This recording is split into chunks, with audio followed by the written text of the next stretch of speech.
Hey folks, it's your man Sean back again with this month's edition of Ask AssetIntel. Well, you all remember the amazing episode that we had with Kenny Tong, our customer success head. Well, this month we have got another member from the customer success team, Ida Narbuvoll. Well, Ida comes in with a lot of experience. She used to be a bridge manager with the North Dakota Department of Transportation and now is responsible for the amazing customer success stories that we have from AssetIntel. Well, without further ado, let's go ahead and talk to Ida. Well, guys, we have Ida with us. Hey, Ida, how's it going? Yeah. It's all good. So, as I told you guys, Ida comes in with a lot of experience from the North Dakota Department of Transportation. I believe, Ida, you were a bridge engineer there, right? Yeah, I worked in bridge management with bridge management systems when I was there, yes. Right, yeah. And now Ida obviously assists Kenny, and both of them are killing it out there with 100% retention with our customers. So awesome job on that. Thank you so much, Ida, for that. Brings a lot of smiles across all our faces at AssetIntel. Yeah, thank you. Awesome. So let's jump in the questions real quick. Right. First thing that I wanted to ask you is about your journey. So if you could just give or rather throw a little bit of light about your journey before AssetIntel, and how did you end up here? Any milestones or key experiences that shaped your, professional path? Yeah, so I was first introduced to transportation engineering and bridge management, I guess back in 2019. I was still in college at the time.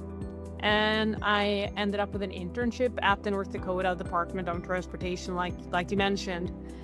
And up until that point, I never really considered seriously working within the transportation field or with bridges. But when I got that experience through that internship, that's when I got that first meeting of bridge management and bridge inspection. And that really opened my eyes to that field and really allowed me to make those career decisions that I made after that. And really everything since then has kind of built upon that initial experience. So I continued working part-time for the NDDOT after that internship until after I had graduated with both my undergrad and grad degrees.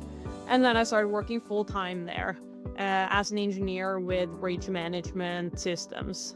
And since I started working with bridge management at the NDOT, I found that world of bridges, bridge management, bridge inspection, load ratings to be very fascinating. I think it is a very fascinating merger there of that complexity of bridges and everything it involves, from the conceptual stage, the design, building it, and then managing the structures at the end. That complexity merging with that simplicity of the function of the structure, simply to allow people and goods to move safely and efficiently without disruption, and to kind of be a part of that process to make that happen, I think is a very cool aspect of the career that I'm in. And I must also include that from I was early on with the NDDOT. I've been a user of InspectX, our main biggest product. So my then introduction to AssetIntel and InspectX really came years before I started with the company myself, and that's an experience that I also appreciate, and I do really like currently now working with all of our clients, having that same background myself, that I was once a client myself. Gotcha. Yeah. I remember those initial conversations when you joined, that you had the experience. We used to say that, Ida has the inside edge. Yeah.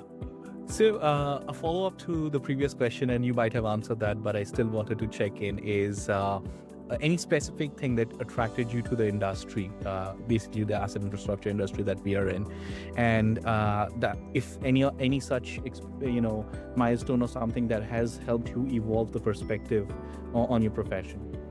Yeah, no, that's a good question. So I knew from very early on that I knew I wanted to go into civil engineering. But again, like you mentioned, I didn't actually realize that I wanted to go into like the transportation and bridge side of things. So that was, of course, a change at that point. But I always like knew that career within civil engineering was something that suited me well. It's just like that, everything from the problem-solving process, in the engineering judgment, everything involves, and engineering design, and just seeing projects from the beginning to the end, and eventually like you can see something physical being built after that. It's that's something that's been like intriguing to me, and like kind of like background of why I chose to go into it. But as I've like come along, I think you realize more and more how large of a field it is.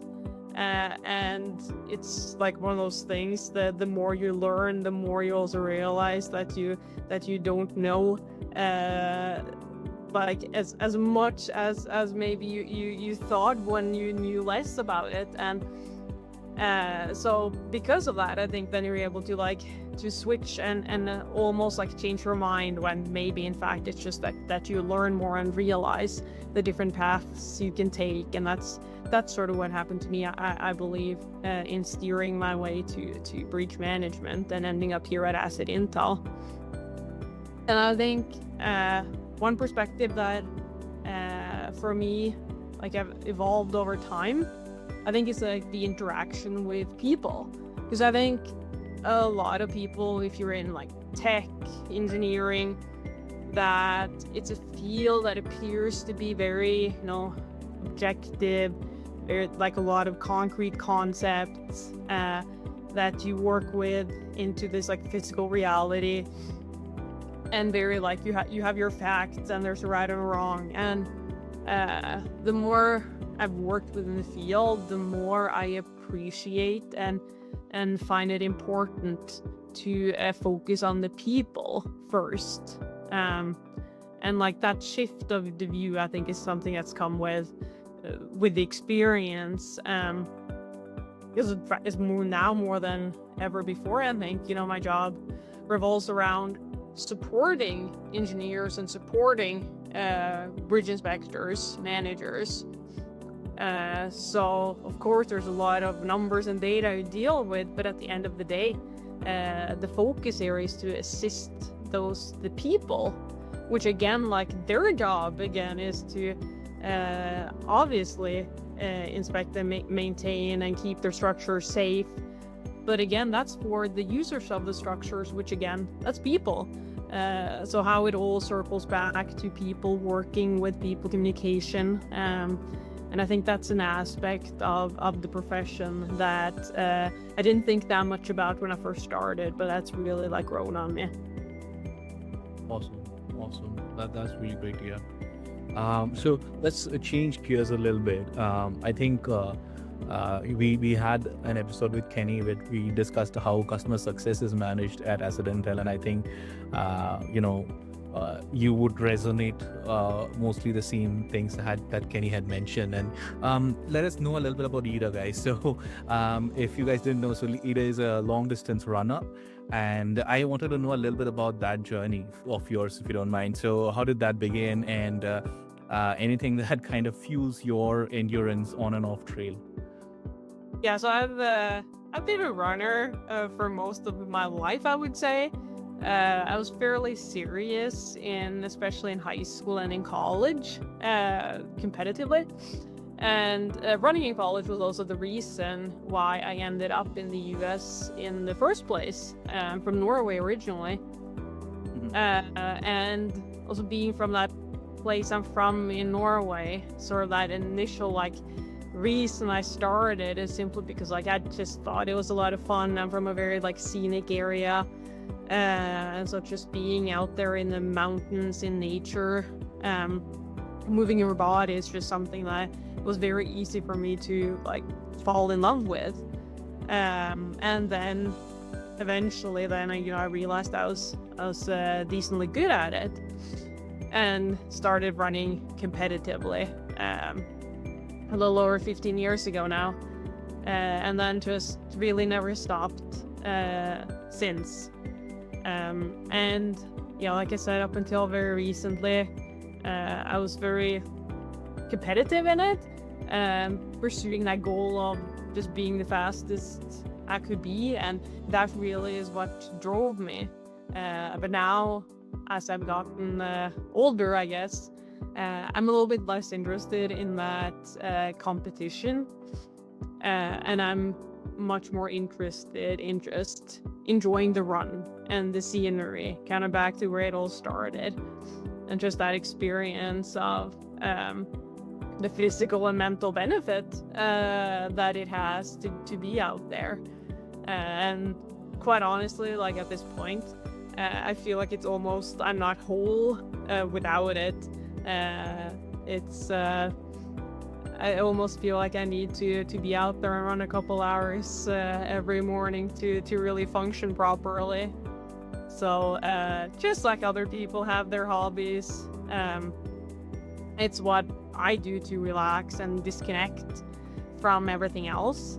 And I do think also most people spend a significant amount of time having some sort of a role, whether that is, you're an employee, you're a coworker, you're a spouse or a parent, what have you. And then something for me like running is that place when I'm no one's something, and I'm just myself out there running and get that time for myself to reset. So at the end, I guess it's just life that fuels the running, and it's running that fuels life for me. Gotcha. Running's like your happy place, I guess. For sure. Also, and another thing that I guess people don't know, so you recently, or I'm not sure if it was recent, but you did clock a run which is more than 50 miles, right? So what did that experience kind of teach you about yourself or life in general? Yeah, that is. Yeah, I don't have the exact numbers. I'm sorry about that, but I remember it was more than 50 miles. We did mention it in one of our conversations. Yeah, the longest one was it was 57 miles. It was a race. The race was actually 56, and I may have gotten a little lost at some point and took a wrong turn, so I accidentally ran an extra mile. I was not too happy about it at the time, but yeah, so total distance 57. Yeah, and yeah, that sure is a challenge. That challenges you greatly, and it's kind of funny with it is that it is very challenging. It is quite honestly very painful, but at the end of the day, it's a completely voluntary thing to do. So you're in this extremely uncomfortable place that is 100% voluntary. So that is you pushing yourself just to see how far you can possibly go. And you always have a bailout. You can always drop out if you want to, but it's okay, how much do you want this? And it's just, to me, extremely fascinating, I think, that concept of stepping into this space where you're doing something that you've never done before. And quite honestly, you don't actually know if you're going to be able to finish it, to do it. But with those 57 miles, I actually didn't fully know I was going to be able to reach the finish line until I was, I think, at mile 56. So, but it's just that, keep going. And in life too, I think, where maybe the more important part here is to continue to move in the right direction and stay consistent with it, as opposed to moving as quickly as you can. I'm not sure if this is an English term, but in Norwegian at least, we say that you hurry slowly, and I think that's a good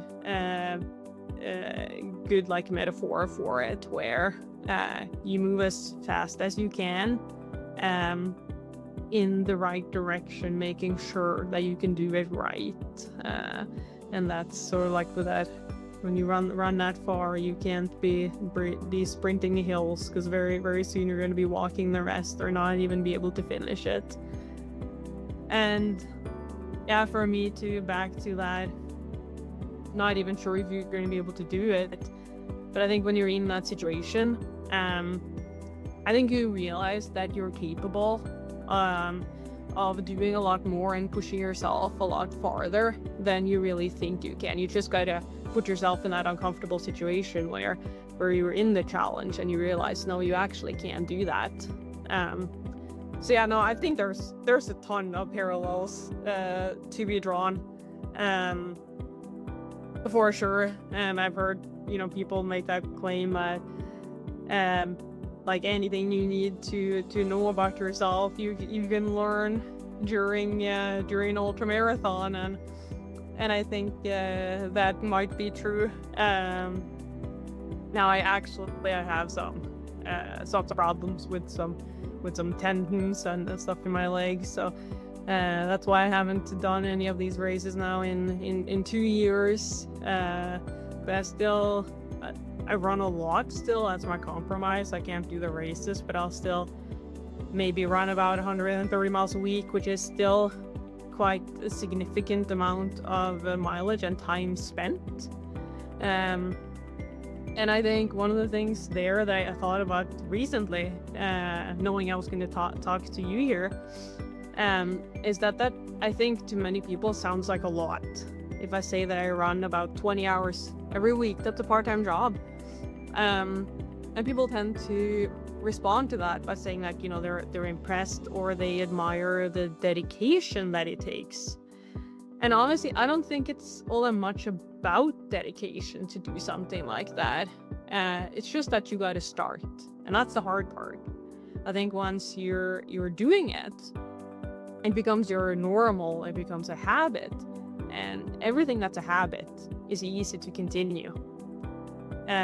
So I think that's like in life in general too, is like you have quite a bit of power of what are your habits. And if you make those habits into something that will help you achieve goals you have, then maybe achieving those goals isn't that out of reach anymore. And for me, then one of my big habits is to run a lot. And maybe it sounds extreme, but for me it's just my normal. So it doesn't seem that bad. It would be way worse for me to not do it. So yeah, last point is also, I think many people can recognize that, just back to that actual race of 57 miles, that when you do something really hard, it's something really challenging, of course that's something you can bring with you after the fact and use that when you encounter difficult situations later.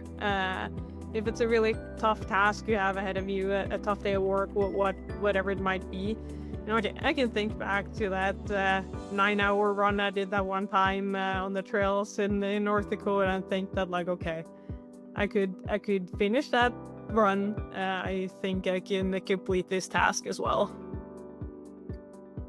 Awesome. I think Ida's running miles which collectively AssetIntel team is not driving as well in a week. But I totally agree with Ida. I think it's definitely a part of habit, and I believe as humans we are capable of a lot of things as we start off something. So it's just that we should come out of our comfort zone, and we should be able to achieve a lot. So definitely I agree with that, and congrats on the long run. I really hope that the thing that you mentioned, I think there's a tendon injury or something that you mentioned, like I think that gets sorted out really quick, and next time let's aim for 100 miles or something. It would be great to have a record holder now team, right? Awesome. All right, so last question that I have for you, and the question that we generally ask everybody who comes for the webcast, is about your experience at AssetIntel. So how do you feel being at AssetIntel and generally working at AssetIntel, and how does the work culture, and the entire environment at Asset Intel kind of coincide or line up with your maybe professional or personal goals at the end of the day? Yeah, no, it's been a great experience for me working at Asset Intel. I think it is a very good place to work for a lot of reasons. And I do have to highlight the people and why the people of Asset Intel makes it such a good place. I think that it is a team of very dedicated, very intellectual, smart people that see a vision and are able to follow through with it. And I think it's a little bit back, I guess, to what I was talking about earlier with that you are hurrying slowly. And I think the concept there of, you're working hard to find good solutions, but you're not leaving behind any important steps in that process. So you're always moving in the right direction. So we're always seeing progress, we're always moving forward, and then all that movement goes in the right direction, so you never backtrack. And I think to me that seems like a big focus, and that's from my perspective what I see that people here are doing. And we're supporting each other, allowing each other to grow as professionals, as individuals. And at the end of the day, I just think I have so much to learn from all the people here, and I just think that's such a great place to be. I really enjoy the work as well, and I really enjoy all our clients. I think that's so great to be able to work with so many great individuals all across the US and have that interaction, problem solve together, and find solutions that actually work and can make their lives easier. That I think is really fun. And again, like I said, I have so much to learn from everyone at Asset Intel, my coworkers, and I also have so much to learn from our clients. That is just a really great spot for me to be in, getting to work with both sides there. And yeah, back to Asset Intel, and I think it's a very innovative workplace, and I don't think you'd ever reach a ceiling where you wouldn't be able to grow anymore. And I think that can be to me a scary part of things you do or a job you may have, that you never want to hit a ceiling where you feel like you're not moving anymore. And here I feel like there's always that room for growth, which to me is important and a good reason to work here. Yep, I totally agree with what you said. Definitely, it's been an amazing journey for me as well. And I really like the fact that you mentioned about the ceiling of growth. I think that's something that should never be the case for anybody, because I think that if somebody settles for that, I think that's kind of like where he'll not be able to run further. And I think that's never the case at Asset Intel. Yeah. I having little experience, I didn't used to have the the government agency experience, the marketing side of B2G, and now previously when I was with Google and all, I used to think it's very slow over there because government agencies take a lot of time to decide and everything. But as I am here now, I see, oh no, there's a lot of potential, and every day we have new talks and new conversations, new touch points for these agencies. So I think it's a new industry for me as well, and I think there's a lot of potential where we can tap into. So Awesome. Amazing. Thank you so much, Ida, for your time. Those are the questions that we had for you for today. And again, I know you were very tied up with your schedule, with all the clients and everything. So thank you so much for giving the time out for the webcast. Yeah, no, thank you for having me and for talking with me. Anytime. And I think we can again have Ida back, in another episode, possibly with another record run. And Yeah, and that can be the goal. yeah, definitely with another record run to discuss. And and Lida can possibly throw some more light about how she handles clients and her maybe some amazing interactions with a few of our clients and stuff. So I think that would be an interesting episode as well. Well, guys, that was all for this month's edition of Ask AssetIntel with Ida. Thank you so much to Ida as well for giving us the time to shoot this episode. By the way, do remember that the SNBI transition is right at your door, and we have got SnabyX for you right here. We've got an incident management software helping you to plan, monitor, respond, and recover from emergencies like floods and earthquakes. Emergency X right here. Well, always stay subscribed.